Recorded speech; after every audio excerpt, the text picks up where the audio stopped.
Hello everybody and welcome to another Mystery Box Function Challenge. In the purple box there is some mystery math and your challenge is to figure out what that is. You can pause the video, click the link in the description and try it out. When you've got an idea, come on back and see if we get the same thing. All right, let's begin with a 0. 0 gives us -1/2. How about a 1? -2. How about a 2? So 2 gives us, well, it gives us infinity, which is not really technically the correct answer, but you get the idea. It's shooting off the graph. It never gets to 2. Um, So where have we seen that before? We've seen infinity. Well, we saw it just yesterday with that log function, or we saw negative infinity there. So maybe it's an upside down log. I don't really think so, judging by these other values. So the other thing it makes me think of is a rational function where you have 1 over x or 1 over something. And this number getting infinity means it's not just 1 over x, because if it was 1 over x, 0 would give us infinity on this computer. So it's when the bottom of the fraction equals 0. So if we're putting in a 2, the bottom would have to be 2 and then -2 to get to 0. So I think the bottom of this fraction is x minus 2. Does that make sense? You put in a 2 for x, you get 0 on the bottom. That makes the computer crunch out infinity for something divided by 0. I don't know if the top is 1 though, because if we put in, let's say we put in a 1, that would be 1 minus 2, that'd be a -1. We should get a -1 and we're getting a -2. So let's graph some more points. So we've got 0, 1, and 2. Let's keep going in that direction. We'll do a 3. Aha, and a 4. Go ahead and do a 5 as well.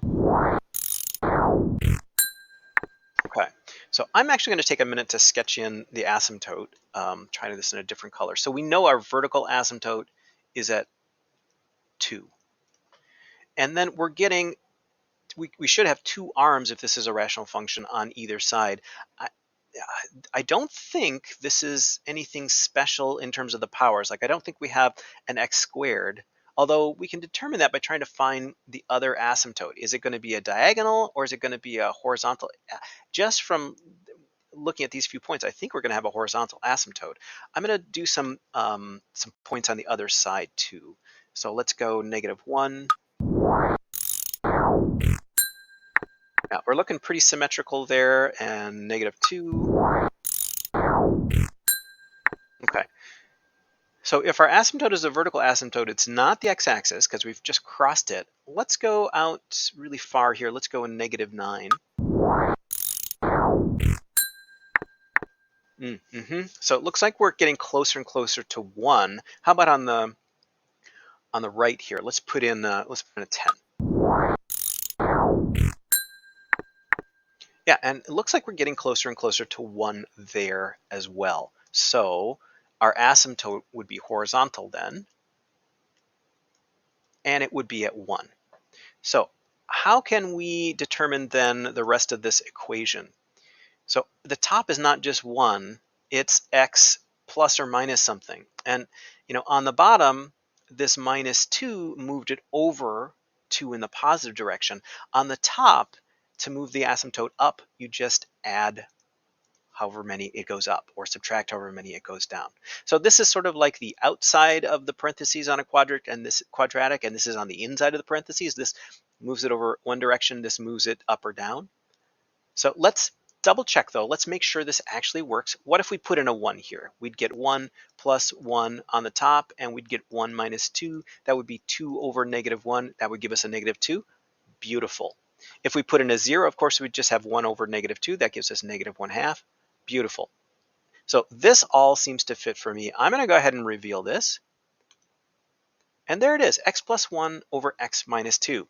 So in a simple rational where we don't have any other powers going on, the bottom number moves it over and the top number moves it up in terms of finding out where the asymptotes are. Let's go ahead and look at that graph too.